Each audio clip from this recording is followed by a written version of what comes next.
Hello. मैं doctor Dipesh Maurya. मैं एक रेटिना सर्जन हूं जो यहाँ राज आई हॉस्पिटल गोरखपुर में कार्यरत हूँ फिलहाल। आज हम रेटिनल डिटैचमेंट के बारे में कुछ डिस्कस करेंगे। ये एक बहुत कॉमन बीमारी है और बहुत गंभीर भी। तो आइए जानिए रेटिना होता क्या है।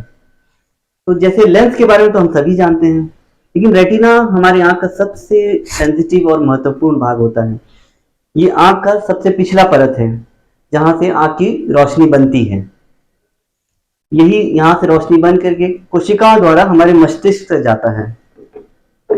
रेटिनल डिटैचमेंट एक बीमारी है जिसमें रेटिना में होल या खिंचाव पैदा हो जाता है, जिसके वजह से रेटिना अपने अगले भाग से सेपरेट हो जाता है, अलग हो जाता है।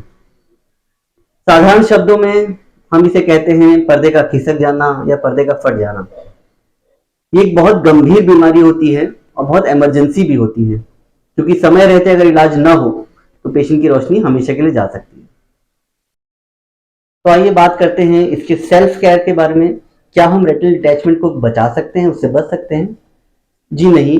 अगर कम शब्दों में कहें तो बहुत मुश्किल है इसे रोक पाना, लेकिन कुछ बातें अगर हम ध्यान दें तो इसका तुरंत या समय से पहले इलाज हो सकता है। जैसे कि अगर आपको मायोपिया या हाई माइनस पावर हो तो हर 6 महीने में अपने रेटिना की जांच कराएं। 50 साल से उम्र के जो भी बड़े व्यक्ति हैं, खास करके जिनको मधुमेह है, वो अपने रेटिना की जांच साल में एक बार जरूर कराएं। किसी भी गंभीर चोट लग जाए, खास करके बच्चों में आजकल क्रिकेट खेलते टाइम चोट लग जाता है, उस समय भी तुरंत आंख की जांच कराना अनिवार्य होता है। तो आखिर में बस इतना ही कहना चाहूंगा, रेटिनल डिटैचमेंट एक बहुत गंभीर बीमारी है, लेकिन इसका इलाज संभव है, बशर्ते कि आप सही समय पर सही डॉक्टर से सलाह लें। Thank you. अगर रेटिनल डिटैचमेंट के इलाज की बात करें तो इसमें सबसे मुख्य बात यह जानने की है कि इस बीमारी का इलाज केवल और केवल सर्जरी के द्वारा ही हो सकता है।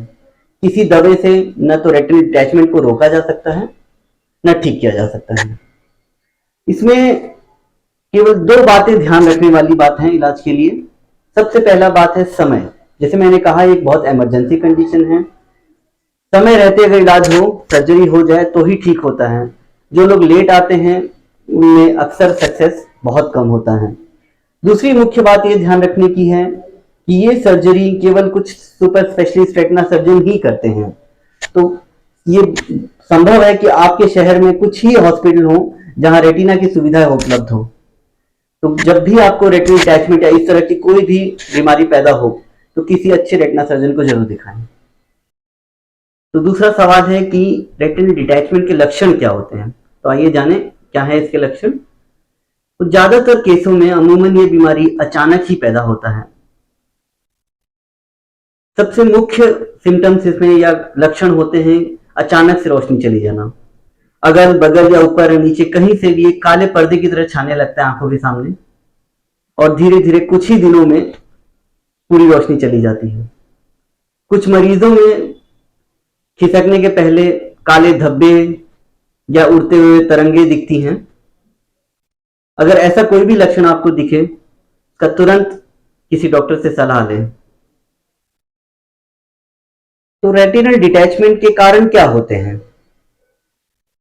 वैसे तो रेटिनल डिटैचमेंट किसी भी उम्र में हो सकता है, लेकिन अमूमन ये बीमारी 50 साल या उससे ज्यादा की उम्र में पैदा होती है।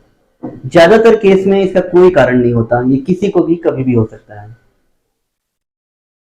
एक उम्र के बाद आंख के अंदर की जो जेल होता है वो गलने लगता है और वो पर्दे से अलग होने की कोशिश करता है, और इसी दौरान पर्दे में खिंचाव पैदा हो जाता है और पर्दा फट जाता है। इसके कुछ अन्य कारण भी हैं, जैसे कि मायोपिया, बहुत हाई पावर होना, या कभी कोई गंभीर चोट लग जाना, या कुछ लोगों में जेनेटिकली ही पर्दा पतला होता है।